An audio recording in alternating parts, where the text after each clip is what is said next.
রাজস্ব ব্যবস্থা সংস্কারের নামে ১০০ বছরের ঐতিহ্যবাহী প্রতিষ্ঠান এনবিআরকে বিলুপ্ত করে দেওয়া হয়েছে কোনো কারণ ছাড়াই।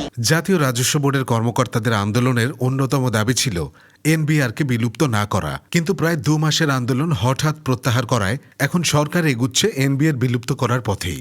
জারি করা অধ্যাদেশ আন্দোলনের কারণে কিছুটা সংশোধন করার কথা বলা হলেও সরকারের জ্বালানি উপদেষ্টা কটাক্ষ করলেন যে এনবিআর কথাটা শুনলেই নাকি মানুষের হাসি বড় হয়ে যায়। এনবিআর নাম শুনলে, এনবিআর চাকরি করলে শুনে মানুষ একটা লম্বা হাসি দেয়। এনবিআরকে বিলুপ্ত করে ২টি বিভাগ করার বিরুদ্ধে ছিলেন এনবিআর সংস্কার ঐক্য পরিষদের নেতৃবৃন্দ।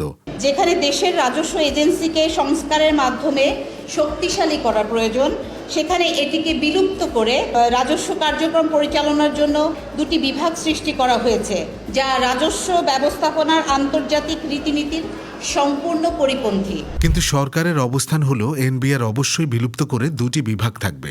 একই সাথে ২টি বিভাগের জন্য ২জন আলাদা সচিবও থাকবেন। সচিবালয়ে সে কথাই আবারও স্পষ্ট করে জানালেন জ্বালানি উপদেষ্টা। এনবিআর কিন্তু আর থাকবে না, এবং এটা কিন্তু সবার জন্যই ভালো। নতুন 2টা বিভাগ হবে, রাজস্ব নীতি ও রাজস্ব বাস্তবায়ন। এই 2টা বিভাগের যে সচিব কে হবে, এই জন্য একটা নীতিমালা করতে হবে। এই যোগ্যতা থাকতে হবে। এনবিআর এর কর্মকর্তারা সরকারের আস্থা হারিয়েছেন। কাজ করেই তাদের সেই আস্থা ফিরিয়ে আনতে হবে বলেও মনে করেন সরকারের সাবেকি কর্মকর্তা। এনবিআর খাতুনগঞ্জের আড়ত নয় বলেও ক্ষোভ প্রকাশ করেন তিনি।